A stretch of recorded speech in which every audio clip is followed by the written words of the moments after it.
Salut à tous et bienvenue dans l'hebdomadaire. L'hebdomadaire est une édition qui vous fera revivre toutes les informations de la semaine dans son intégralité. Et ça sera présenté par deux jeunes journalistes qui sont Adama Sen et Abbas Noro. En résumé, dans l'hebdomadaire, vous aurez toutes les informations dans toutes les rubriques, que ce soit en sport, en politique, en économie, en culture et en société. Vous aurez aussi des reportages et des interviews très pertinentes et très inédites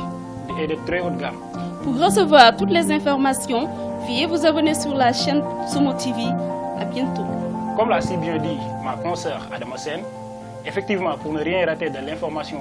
de toute la semaine et des reportages inédits et des interviews, veuillez juste vous abonner sur notre chaîne Somo TV. Merci et à bientôt.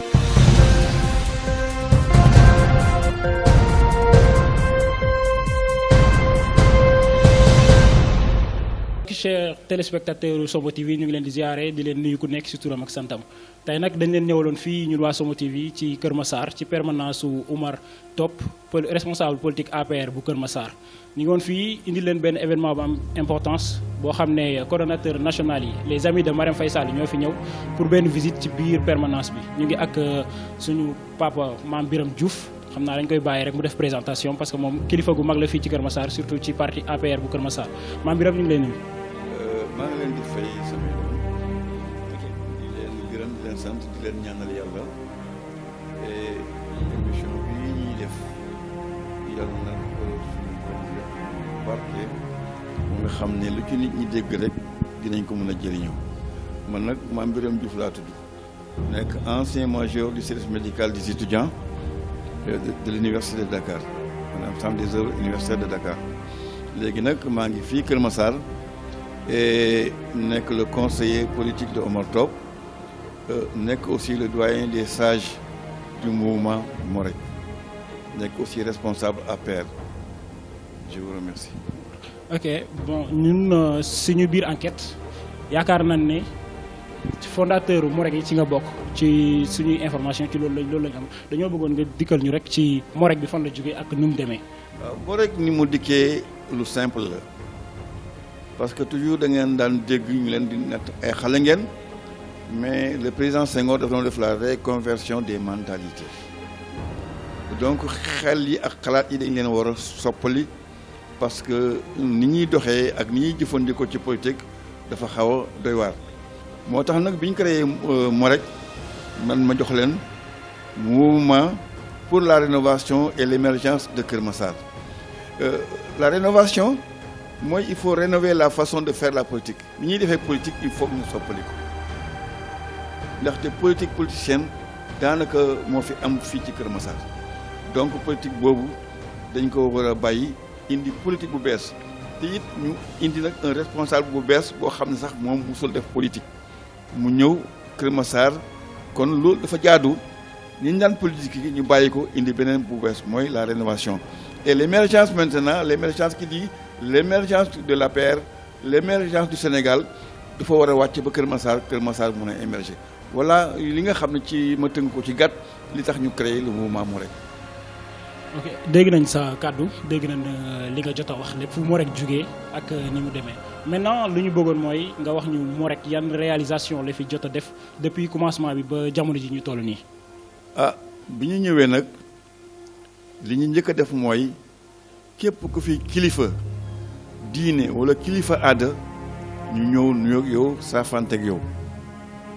xamal nañu kat am na benn mouvement bu bees bu juddu Kër Massar te nii lañ fas yéene doxal ak population yi bi ñu paree ñu dem seeti monsieur le maire xamal ko ne kat créé nañ benn mouvement bu tudd Morek mi ngi fii Kër Massar ñëw nañ tàllalal suñu loxo parce que dañu bëgg a jàppale le président Macky Sall ci événement yi ñëw te kam na ko dugg Kër Massar nag war a jaar si ci bunt bi te yaay bunt bi kon ñu nuyu si la et puis bi ñu ci jógee ci moom aussi képp koo xam ne yaa ngi politique fii ci APR wala nga nekk ci mouvement APR dem nañ seeti la nuyu yow sargal la wax la suñu tànk ci Kër Massar waaw mouvement yooyu def nañ ko li nga xam ne mooy ci wàllu politique li nga xam ne nag ci wàllu développement la li ñuy njëkk a def mooy bi ñu demee ci kër Aïdara Mbacke ñu xool ko ni nit la koo xam ne nit ku social la dafa am ay taalibe yoo nga xam ne moom moo leen dundal ci ñaxam te it moom risque indalaay rek lay dundee dafay xaar rek lu ko yàlla indi jox mu dundal taalibe yi ci le président Omar Top njëkk a dugal loxoom ne ko dinaa la jox oto bi nga xam ne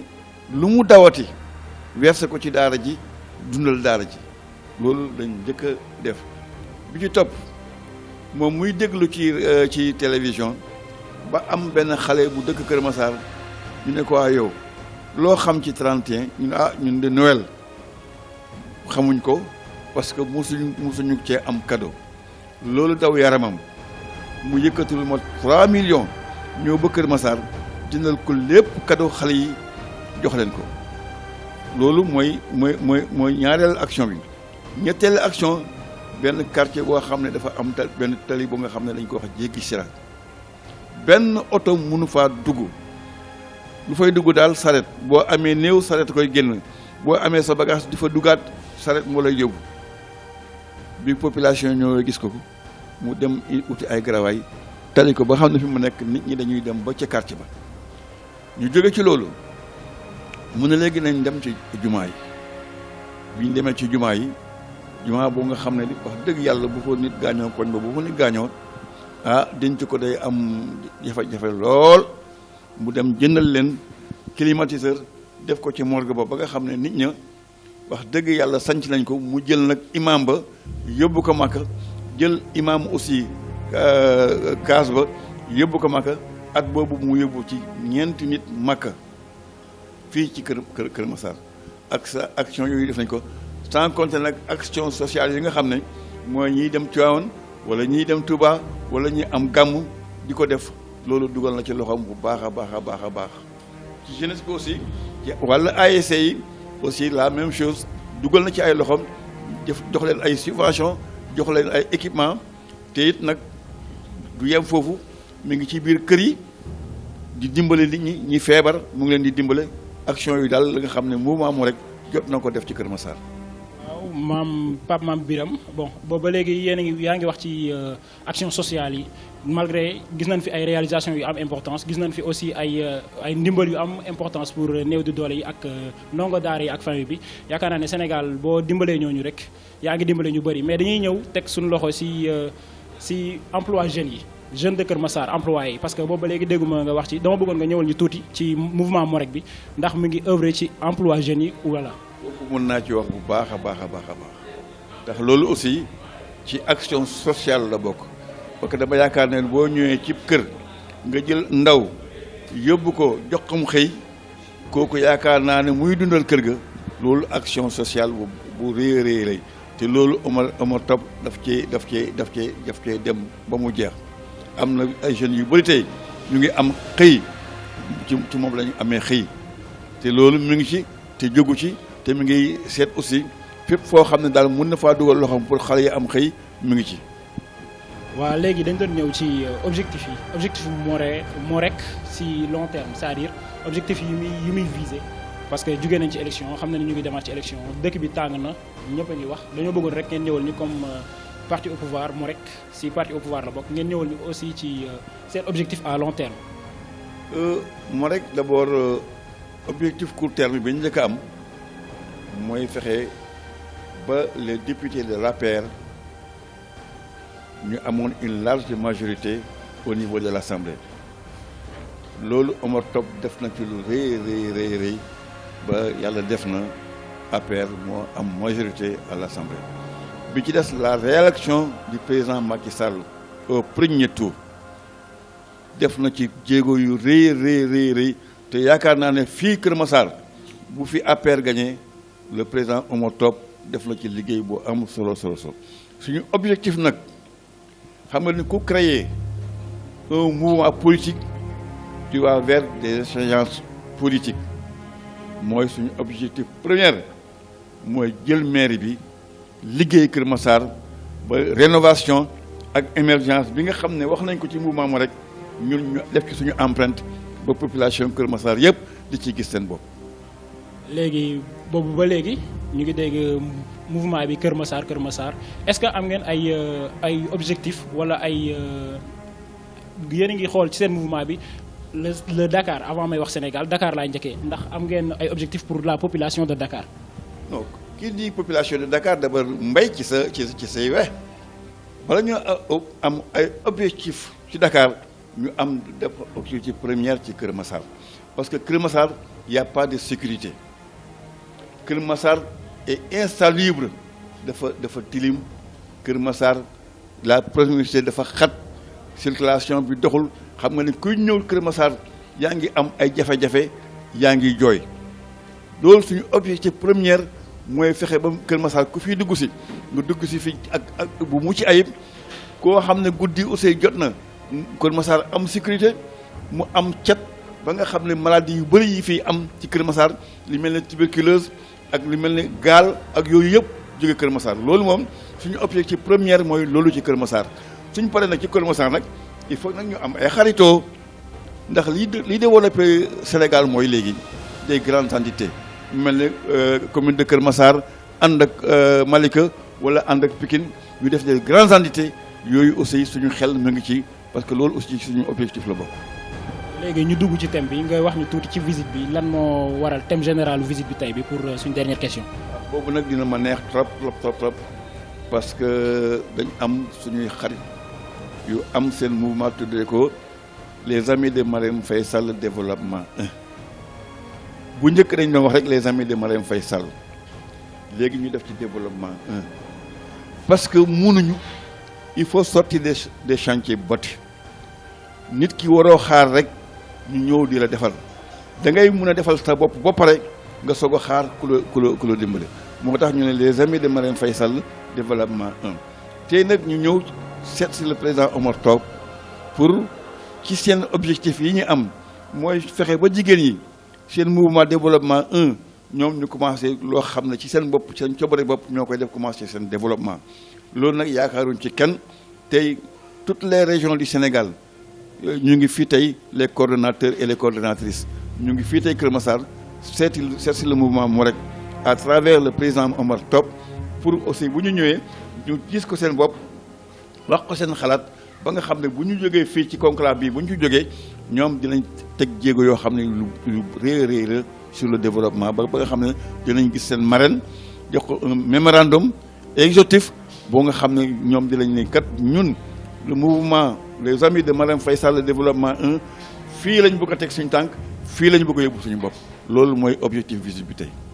d'accord dégg ngeen yéen waa téléspectateur u Somo TV kàddu yu Mame Birame responsable politique ak responsable des charges bu mouvement Morek bu Kër Massar wax xam naa dañuy ànd ak yéen di gën leen a wan li fi xew tey fii nii ci permanence Morek bi ci biir Kër Massar ci kanam tuuti ñu wan leen yeneen élément ak yeneen personnalité bu mouvement Morek bu Kër Massar.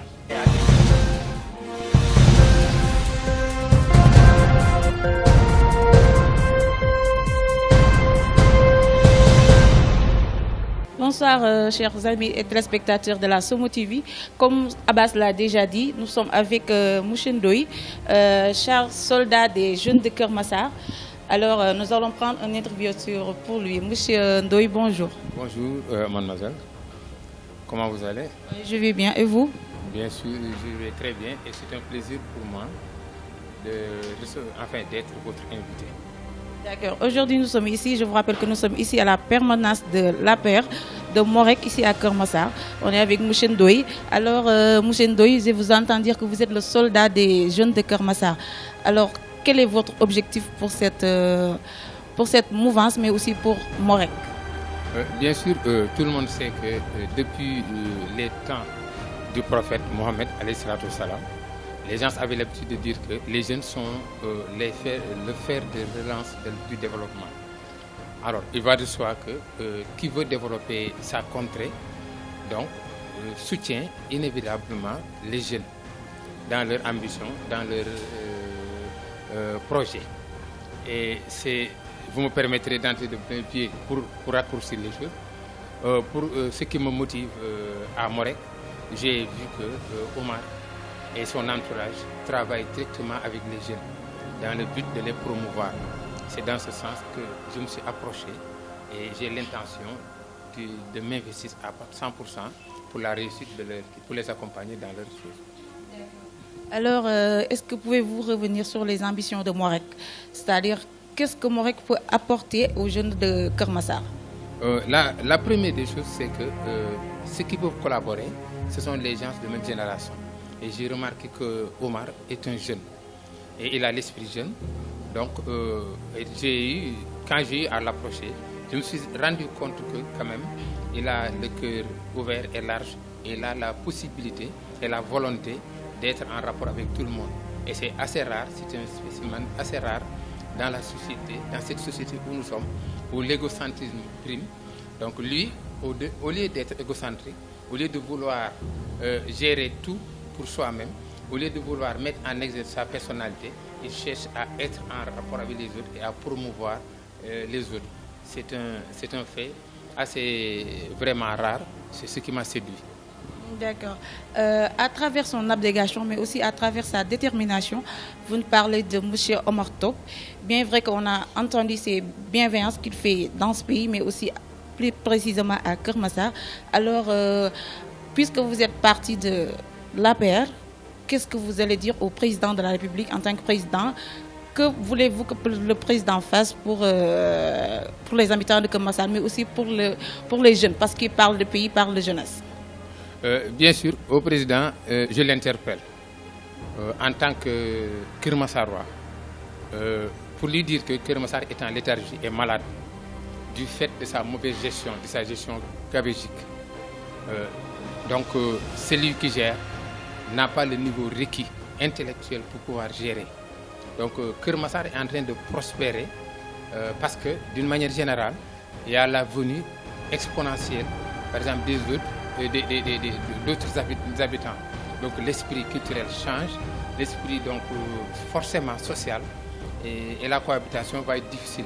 Maintenant, la gestion demandera une expertise particulière, mais à la hauteur. Et je n'ai pas peur de dire que de tous les prétendants que j'ai eu à voir, Omar donc, reste au top niveau. D'accord. Vous parlez de rénovation. Alors, si vous parlez de rénovation, je pense que l'élément fondamental ici à Keur Massar, c'est la sécurité. Donc, que pensez-vous que M. Omar Top pourrait faire ou bien pourra retransmettre ce message au président de la République, c'est-à-dire augmenter la sécurité ici à Keur Massar parce qu'ils sont à la manque de la sécurité. À Keur Massar, on voit de l'insécurité, mais aussi de chômage et autres. Donc, que pouvez-vous dire le président Macky Sall pour la sécurité de Keur Massar? Bien sûr. La première des choses, c'est d'abord de laisser l'opportunité donc, à l'équipe municipale de développer son programme. C'est-à-dire, une équipe municipale ne peut pas exister et être à la merci des autorités supérieures. Donc, la gestion, tantôt, ma sœur Néné l'a dit, c'est une chose de gérer une nation, une région, mais c'est une autre chose que de gérer une localité, c'est-à-dire une commune. La commune, donc, comme le disent les Wolofs, donc, l'époux ñëpp la, ku nekk ngi ci. Donc, ce qui veut dire que chacun a le droit de s'exprimer comme il se doit. Maintenant, que faut-il? C'est d'abord de changer les mentalités, c'est-à-dire d'éduquer davantage la population et de les impliquer dans la gestion commune. Parce que si je veux gérer, par exemple, Keur Massar, si Omar veut gérer, si d'autres veulent gérer, il faut qu'ils soient en rapport avec la population et que la population se sente vraiment à travers leur gestion. J'ai fait une remarque et je crois que 2 à 3 fois j'ai eu à interpeller les maires sortants. Je les ai dit que c'était depuis les moments où le Sénégal était géré par le président Abdou Diouf. Il y a un projet de loi qui a été voté, c'est-à-dire qui permet à la commune de mettre sur pied, un conseil consultatif. C'est quoi un conseil consultatif? C'est un conseil, par exemple, c'est-à-dire c'est un regroupement de personnes ressources qui ne sont pas des conseils municipaux, mais qui contribuent à leur manière en réflexion et en soutien, par exemple, à la réalisation des projets pour l'épanouissement. D'accord. M. Ndoye, on vous remercie. C'était un plaisir de vous rencontrer. Merci à Somo TV, merci à tout le monde.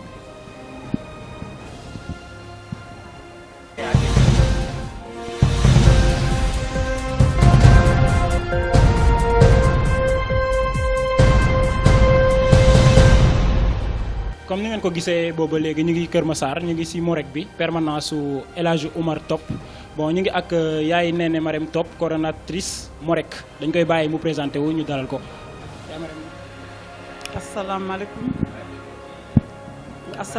asalaamaaleykum maa ngi nuyu sama mbokk yi ma fekk fii surtout waa Morek di nuyu waa Kër Massar di nuyu autorité yi di nuyu personnalité yi fi nekk ressources humaines ak ñëpp sama groupement féminin yi ma fekk fii yëpp nga xam ne maa ngi nekk ak ñoom ci jotaay bi. ok yaay Marème est-ce que mën nañu xam lan nga représenté ci mouvement Morek bi ak lan nga ci APR. li ma représenté ci Morek man maay la coordonnatrice du mouvement Morek di coordonner les femmes les regroupements féminins ci action yi nu nekk ak ci mouvement ak li démarche yëpp ci yooyu laa nekk. ok dañoo bëggoon nga ñëwal ñu ci mouvement féminin bi ngay wax comme yaa yor section féminine bu mouvement Morek bi nga ñëwal ñu ci seen démarche ak seeni ay projet ci mouvement section féminin bi. ci section féminine bi ñuy nekk dañuy def ay visites de proximité dans les quartiers pour les regroupements féminins di fexe di leen defal des formations de mise à niveau parce que nit soo ko bëggee dénk dara da ko am foo ko yóbbu foo ko fekk ak foo ko yóbbu de ce fait dañuy def ay formations des céréales locales fruits et légumes d'autres daal activités yi bari na torop parce que dañuy bëgg nit ki soo ko bëggee jox activité boo xam ne dina ci mën a jëriñu da nga koy won fan lay teg tànkam ak fan la jëm ak fan lay la ciy aboutir ñun nag balaa ñu laa defal dara dañ lay defal formation de mise à niveau comme ni ma ko waxee defal la ko ba pare ba am li compétence yi ñu soxla ñu financer la nga de commencer say activités d'ailleurs moo waral kees gi nga xam ne le président Oumar Top instauré ne ko à Morek muy 3 caabi yi nga xam ne ñu ngi dem partout dans les groupements féminins commencé nañ te yaakaar naa ne bu neexee yàlla les 140 quartiers yi nekk Kër Massar incha allah dinañ ci dem ndax ñun dañuy def politique de développement defuñu politique politicienne politique de développement la ñuy def vraiment. comme li nga wax politique politicienne bi gis nañ ko ñu bëri moom la ñuy def moom moo fi amoon léegi yéen seen politique de développement dafa axé wu ci ay ngeen accompagner femmes yi ngeen defal leen ay formation de mise à niveau formation de mise à niveau yooyu noonu est-ce que c'est diversifié wala est-ce que da ngeen di jël nit ñi rek yóbbu leen ci benn formation wala da ngeen ko diversifié est-ce que mën nañu xam yan genre de formation la parce que sànq benn exemple nga joxe muy affaire de fruits et légumes affaire yu demee noonu mais suñu mënoon a xam ndax c'est plus diversifié parce que ñëpp war nañ ci mën a xaj quand même. effectivement dañ koy diversifier parce que xam nga compétence yi ñoo nuru niveau yi duñ benn ñii dañu jàng ñii jànguñu ñi nga xam ne dañu jàng dañ leen di defal formation yoo xam ne au moins day nekk théorie ak pratique mais ñi nga xam ne jànguñu dañuy xool fi seen compétence féetee ñu viser ñu kii leen foofu formation yi kii nag dinañ def fruits et légumes poissonnerie am na ci ñoo xam ne formé nañ leen ci kii ndax woowoon nañ fi benn formateur nga xam ne lépp loo xam ne ku ci nekk fi nga xam ne sa compétence fa la féetee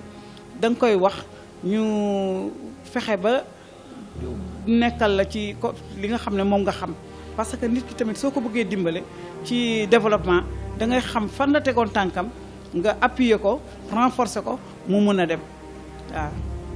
gis nañ ne aussi bon coordonnatrice nga mouvement Morek en même temps responsable des amis de Marème Faye Sall conseiller municipal aussi donc poste yooyu noonu nan nga ci mën a cumuler ba bu nekk nga nekk ci à 100%. waaw lu nekk dama ciy nekk à 100% parce que askan bi moo ma soxla kon su fekkee askan bi ñoo ma soxla waratul nekk loo xam ne dama war di tëdd ba yàndoor dama war a jóg ci askan bi moo waral lépp loo xam ne dañ ma ko jox. muy ay loo xam ne dama ko war a assumer dama ko assumer pleinement moo waral ma nekk conseil municipal ndax conseil municipal dafa fekkoon askan wi ñoo ma fa teg ci ay actes de bienfaisance yi ma doon def ci dans le domaine médical ci foofu lan ma xamee bi ci topp soo gisee les amis de Marème Faye Sall ma bokk ci tamit vraiment dañu nekk di ci liggéey bi ñu demee ba ci biir ku ci nekk ñu xool leen mooy sa compétence ñu jox la ko loolu moo waral tamit fii ci les amis de Marème Faye Sall di présidente Mariétou Youm ñu jeez ñu def ma responsable des femmes nationales internationales ñu tey nag mu waraloon sax nag suñu ñëw bi tey ñu war a def une réunion de concertation pour xam fan la ñuy teg suñu tànk fi ñu jugee fi ñu nekk fi ñu yem ak fan lañu bëgg a dem moo waraloon tey vraiment suñu waxtaan bi tey. ñu ñëw ci seen organisation bi nan ngeen ko tëralee nan lay doxalee parce que organisation bu nekk am na aussi ay chartes yu koy doxal te yow yaay représenter les femmes nationales ak internationales nan nga mën a organiser pour juste mettre en collaboration ñi nekk bitim réew ak ñi nekk Sénégal ngeen doxal benn mouvement. mouvement bi nag ni ñu koy kiiyee xam nga déjà balaa ngay wax international da ngay wax local déjà au niveau local ñu ngi ciy dox ay jéego mais dans les régions région bu nekk samp na fa benn coordonnateur wala benn coordonnatrice nga xam ne lépp loo xam ne dañ ko jëlee ci base bi moom daf koy relayer ci seen base au niveau ci fi mu nekk comme ça duñu réeroo ci dara lépp loo xam ne daal tënku nañ ko su fekkee ne waxtaan la wala lu ñuy war a def wala dara suñu coordonnateur Thiam Mboup bu taxawee wax ci li ñuy wax dañuy dem fexe ba coordonnateur bu nekk ci région bi de loolu lan lay jox nga jox ko à base ba moo waral ñun duñu juum ci lu ñuy def te lépp lu ñuy def dañ ciy déggoo ak sunu kii ak sunu marraine surtout sunu marraine Faye Sall nga xam ne moom moo waral ñuy def lii mu ngi nekk à l'écoute di déglu li ñuy def à chaque fois fu nu toll tamit xam na ko ba d'ailleurs lii ñuy def nii yëpp xam na ci dara loolu la daal dañ koy kii vraiment dañ koy décentraliser. D'accord Marème Faye Sall mooy madame Marème Faye Sall autant pour moi mooy seen chef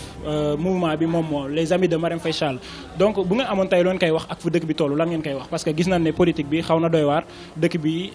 nit ñëpp ñu ngi ñaxtu tey boo amoon tey loo leen di wax tey pour ñu améliorer seen politique wala ñu gestu population bi parce que ñu ngi dëkk sax ci di leen gestu mais pour rek ñu xool population bi ni ñuy dundee lan nga leen di wax. Actuellement fi ma doon wax la première dame di ko fa woo ndax moom sax kenn du ko woo ci dara ndax ak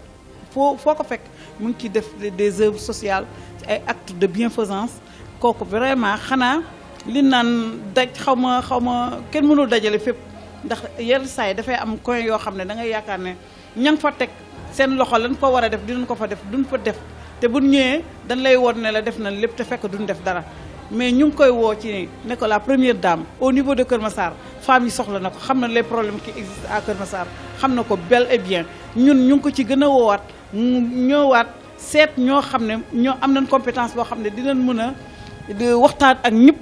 ba nga xam ne li ñu soxla ci suñu politique bi mu mën a jëm kanam ndax li ma gis nii jëmul kër te vraiment y a beaucoup de frustration te frustration yi du aboutir loo xam ne daf ñuy gënal daal du fait que ñun nag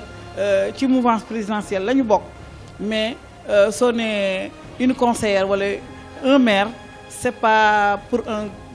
nekkuloo pour c'est pour la population de Kër Massar confondue kon boog ñun amuñu fu ñuy yem ak fu ñuy commencé ak fu ñuy yem ñun daal nous sommes avec la population massaroise fépp foo xam ne dañ fa war a def suñu loxo dañ ko fay def ndax ñu xooluñu yow fii nga bokk wala amuñu appartenance politique c'est la population Kër Massar moo ñu ñor ci moom ñooy foofu la ñuy xëy ci la ñuy gont waaw ñu ñëw tey ci dernière question bi sama dernière question ak yow maanaam visite bi tey lan nga ñu si mën a wax c'est-à-dire visite bi tey les amis de Marème Faye Sall ñoo ko teewal fii nii ci permanence bu nekk Kër Massar ci permanence Morek bu nekk Kër Massar la moo nekk ordre du jour bi seen plan de déroulement lan la woon. sunu ordre du jour dañu def une réunion de concertation pour comme ni ma la wax rek comme coordonnateur des régions bu nekk dafa représenté pour ñëw fii léegi suñu ñëwee nii actuellement dañuy xool fi ñu commencé fi ñu yegg ak fi ñu bëgg a jëm ndax ñetti points yooyu rek moo fi am fi ñu commencé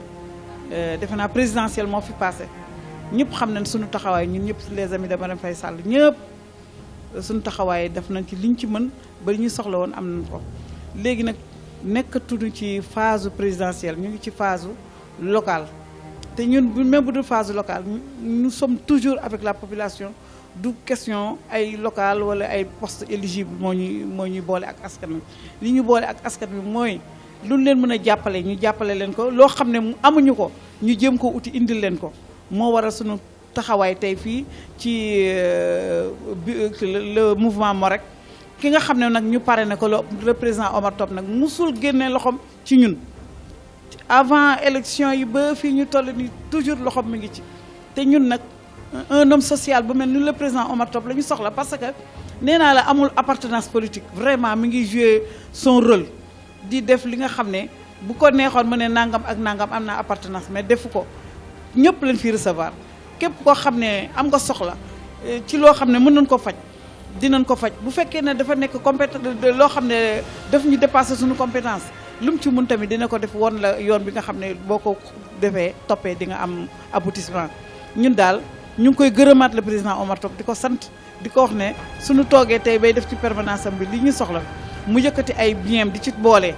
kon nga xam ne yàgg na ànd ak ñun yàgg na nag franchement du tey kon ñu ngi koy gërëmaat di ko sant mooy suñu parrain. di la gërëm aussi di la sant yaay Néné Marème Top coordonnatrice bu Morek yaakaar naa dégg ngeen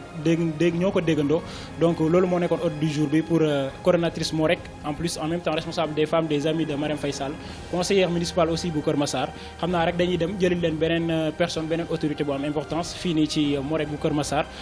muy permanence bi APR bi donc ñu ànd ak Somo TV pour jëli leen yeneen information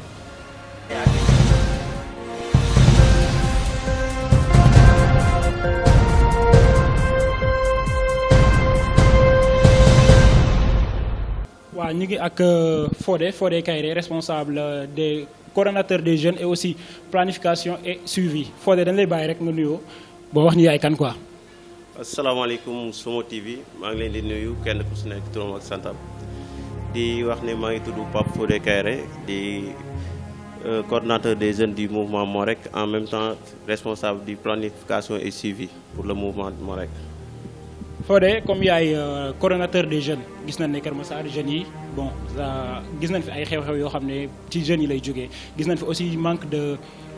de travail bi fi am pour la jeunesse sénégalaise plus particulièrement ici au Kër Massar bi ñu nekk fii nii donc lan nga mën a indi apporter pour jeunes yi comme yaay coordonnateur Morek des jeunes. waaw tout d'abord pour dañuy rafetlu sa question par rapport ak li ñuy posé ci jeunesse bi ak l'emploi des jeunes. C'est pour cela que le président El Hadj Omar Top ñëw Kër Massar pour aider les jeunes plus particulièrement jeune bu ci am métier wala nga am liggéey mu instauré ci biir entreprise personnelle bi nga xam ne moom la def na ko fi presque ay cinquantaine de jeunes jël na leen signé leen contrat ñuy liggéey ci entreprise de un beneen bi topp mooy politique wu jeunesse am mooy fexe ba telle sorte que jeune boo xamante ni amoo yenn capacité yi mu defal la renforcement de capacité pour nga mën a mener say action mu xool fan la mën a dugal pour nga gagner sa vie aider sa famille loolu mu ngi koy def ci jeunes yi en même temps tamit mu ngi jàppale jeunes yi bu baax a baax démb rek moo ci mujj parce que boo nee jeunes wax des artistes les rappeurs les musiciens xam yooyu yëpp mu ngi ciy def de telle sorte des choses yoo xamante ni moom loolu mooy politique am te ci loolu la ñuy instaurer pour ñu travailler ci loolu. léegi dañuy ñëw ci insécurité bi duñu wax rek ci formation bi mais dañuy ñëw ci insécurité bu xew ici Sénégal plus particulièrement aussi ci Kër Massar dañoo bëggoon nga ñëwal ñu ci tuuti parce que dañ naan jeunes yi comme yow responsable des jeunes nga te en plus jeune nga donc dañoo bëggoon nga ñëwal ñu ci insécurité bi lan ngay conseiller jeunes Kër Massar yi en plus quels sont les objectifs yan objectif nga am pour waa Kër Massar jeunes en plus particulièrement les jeunes de Kër Massar. waaw tey jii bu ñu nee sécurité malgré am na compétence yoo xam ne dafa nekk compétence transférée mais ñun mouvement Morek li ñuy mën a instaurer mooy créer des panels yoo xam ne dañuy sensibiliser les jeunes dans les quartiers dans les différents quartiers pour wax leen li nga xamante mooy cause noble bi ñu war a jouer ak jeunesse lan la war a mën a jouer ba nga xamante yenn yi ñuy naan tuddee insécurité du ko ci fekk kenn du ko ci fekk. loolu ay panel la ñuy def ak ay visites de proximité pour def sensibilisation des jeunes pour conscientiser leen bañ mën a moytu loolu quoi c'est tout ça. sànq ñu ngi lay dégg ngay wax ci formation des jeunes bi aussi comment ça passe la formation des jeunes est-ce que yéen a ngi jël ay jeunes yu dëkk Kër Massar di leen yóbbu dans les plus grands établissements privés ou bien publics du Sénégal ñu def ay formation pour am seen qualification pour mën a liggéey. waaw fii ñun dañuy am ay bourses scolaires yoo xam ne ni dañ koy destiner les étudiants et les élèves pour ñu mën a def seen formation des écoles privées ak des universités pour mën a avancer seen étude bu baax a baax a baax waaw loolu moom ñu ngi ko ci def bu baax a baax formation yi tamit et puis dañuy caler woo des ONG avec des partenaires yoo xam ne dañuy am ak ñoom benn contrat pour di former jeunes yi ci informatique ci visuel audiovisuel bëri na de telle sorte bëri na daal loo xam ne ñun ñu ngi ciy yëngu ak par rapport les jeunes pour réincarner les jeunes avoir un travail digne de son nom pour soutenir leur famille quoi. Maintenant boobu ba léegi ñu ngi wax jeunes yi jeune bu ñu la wax jeune su angle bi ngay traité c'est-à-dire jeunes yu jàng yi boobu ba léegi ci ngay wax ñoo xam ne ils sont instruits ñu ngi dem école au moins mën nañ lire mën nañ bind léegi pour ñi nekk daara ñi ak jeunes yoo xam ne jàngun tey ñu ngi ci mbedd bi lan ngeen di liggéey pour ñoom lan ngeen leen di dollil pour ñu mën a tegu ci yoon bu baax. waaw boo xoolee foofu tamit côté boobu président da ci def lu am solo boo xoolee li tax mu njëkk a dem ci Serigne Aïdara Mbacké parce que xam na ni c'est un marabout religieux bi nga xam ne dafay regrouper les jeunes yoo xam ne ni xëy na jànguñu nasaraan mais alxuraan la ñuy jàng te boo xoolee ñii naan diplôme ñi bëgg a liggéey ci bureau yi yëpp ay tubaab la ñuy jàng moom boo xoolee looloo waral mu dem jàppale ko di jàppale jeunes yi nga xam ne ñoo nekk ci keppaaru Serigne Aïdara Mbacké pour ñu mën a bokk ci société bi bëgg a bokk fi ñuy nasee ak fi ñuy dindee te yemul foofu kese daf ko yem ci daara yi yëpp yi nekk ci bépp kilifa diine bu fi nekk rek di regrouper ay jeunes dina dem foofu saafante ak yow xool leen loo xam ne bu la ko jàppalee yow di nga mën a éduquer say jeunes ba nga xam ne ëllëg si bi dinañ mën a ñàkk jëriñu quoi waaw loolu mu koy def. Maintenant les objectifs Fodé yan la pour sa propre ambition sa gëm-gëm ci parti bi ci mouvement bi laay wax sax du ma ne parti parce que mouvement la fii nii ten ci Kër Massar lan mooy sa gëm-gëm yow. waaw man sama gëm-gëm mooy que ni dama gëm ne ñun mouvement moo rek dafa war a wuyu turam mouvement pour la rénovation et l'émergence de Kër Massar boo ko déggee mooy ñun dañoo war a am gëm-gëm ni mën nañ changer Kër Massar ak suñu leader le président Omar Top parce que loolu la gëm ñun tamit loolu lañ gëm en tant que jeune gëm nañ ni Kër Massar tey jii ëllëg bu waa population bi jëlee li nga xam ne mooy mairie bi commune bi jox ko le président Omar Top gëm nga ñun jeunes yi dinañ ci gis suñu bopp bu baax a baax ñun loolu lañ gëm te suñu objectif premier mooy que ni ginnaaw bu ñu falee le président Macky Sall ba mu gagné nekk ci maanaam toog suñu beneen objectif mooy que ñu jël mairie Kër Massar pour liggéey Kër Massar mu am avancement surtout les côtés des jeunes. damay jaar ak yow fi ma jaar ak ñeneen ñi rek c'est-à-dire wax ci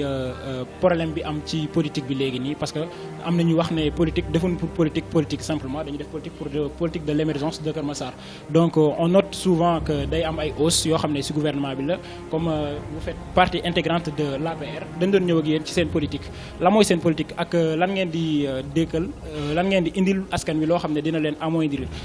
par exemple gis nañ fi coût courant bi léegi nii yàggul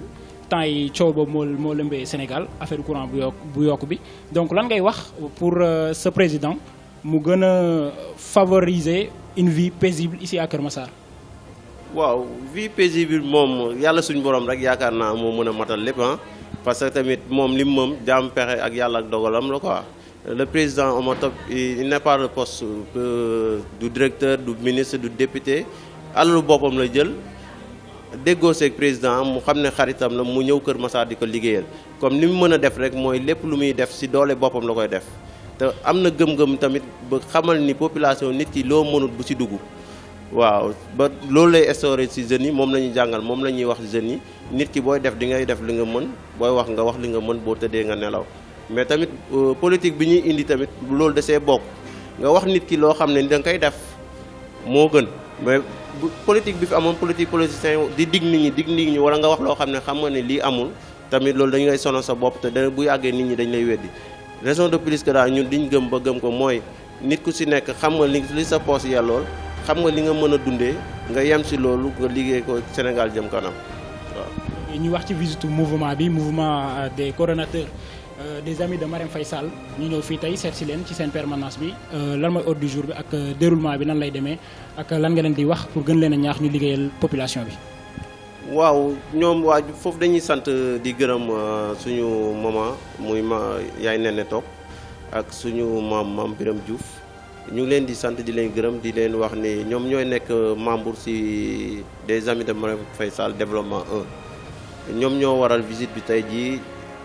waa panel boobu noonu parrainé le président El Hadj Omar Top journée tay bi ñëw seet si ko fii si permanence am pour ñu renforcer des essences pour avancer loo seen taxawaay si parti bi rawatina si population Massarois loolu moo doon seen waxtaan tey xam naa bu ñu demee ba si kanam du ñàkk am si ñoom ñoo jël ñu gën la approfondir si yeneen sujets yi waaw. comme fi nga tëjee rek dinañ leen indil ñeneen ci biir Somo TV ànd ak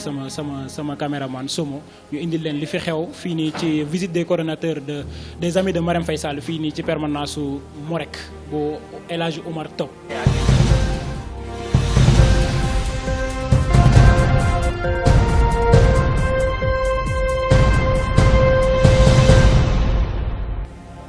On continue toujours les interviews. On est avec Demba Ndiaye. Il est le secrétaire général de Morek. Monsieur Demba Ndiaye, bonjour. Bonjour mademoiselle. Comment vous allez? Bon, je vais bien, merci. Alhamdulillah. D'accord. Aujourd'hui, on est ici à Morek. On est à la permanence de Morek, ici à Keur Massar. Bon, en tant que secrétaire général, que pouvez-vous nous dire de Morek? Tout d'abord, je souhaite la bienvenue à Somo TV,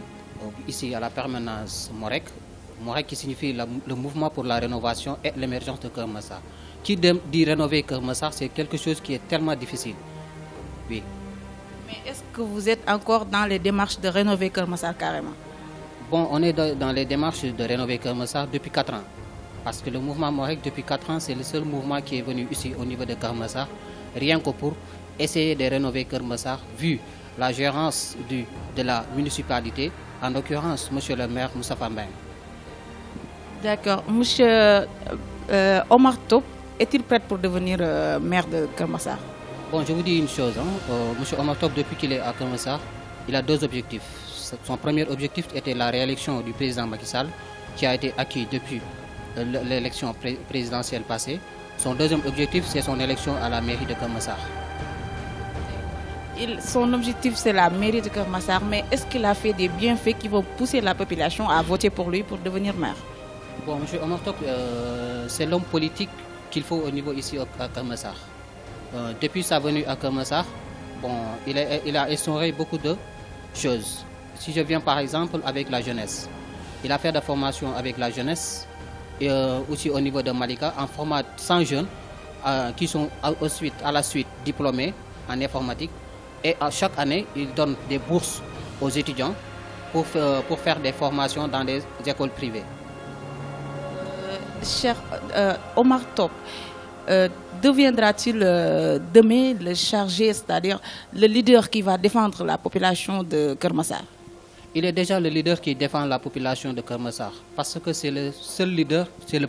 premier leader même, dirais-je, qui a dénoncé la malgérance de la municipalité depuis son arrivée ici au niveau de Keur Massar. Parce que depuis son arrivée à Keur Massar,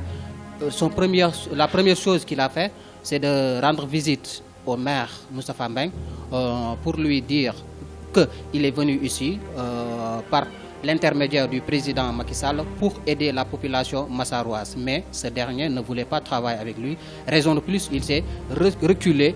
pour parler avec le président Macky Sall pour installer ici un mouvement, le mouvement comme vous venez aussi de le mettre, le mouvement pour la rénovation et l'émergence de Keur Massar, pour aider la population massaroise parce qu'au niveau de Keur Massar, nous avons beaucoup de problèmes, surtout nous les jeunes. Est-ce que la population de Keur Massar se sent affublée par M. Omar Top? Oui. C'est-à-dire, est-ce qu'ils se sentent d'apprécier bien fait qu'il est en train de faire à Keur Massar? Oui, la population massaroise, comme vous le constatez, Keur Massar compte 136 quartiers. C'est très difficile de gérer tous les 136 quartiers, mais nous faisons le minimum qu'on peut. Parce qu'il y a des domaines, il y a des compétences qui sont gérées par la municipalité.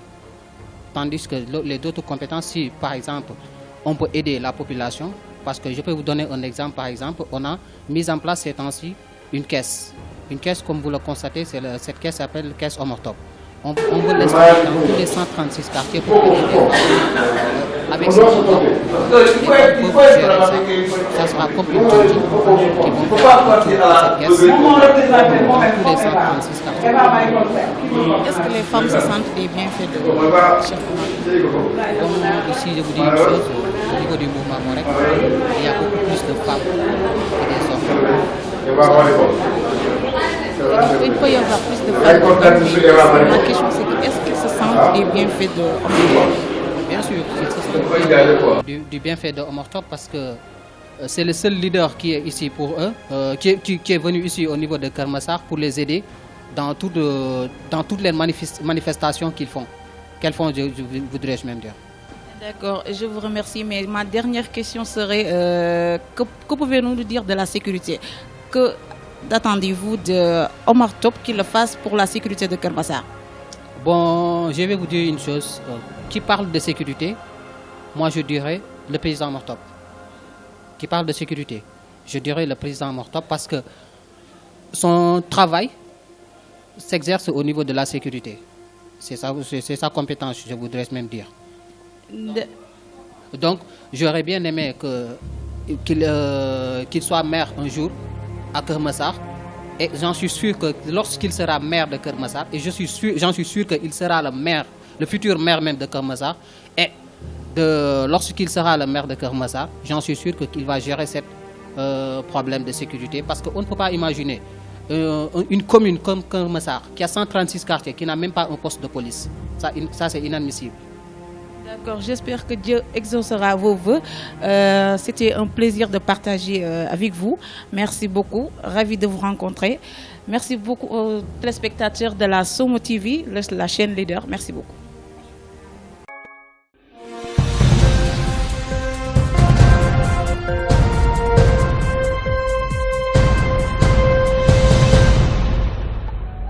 Salut à tous et bienvenue dans l'hebdomadaire.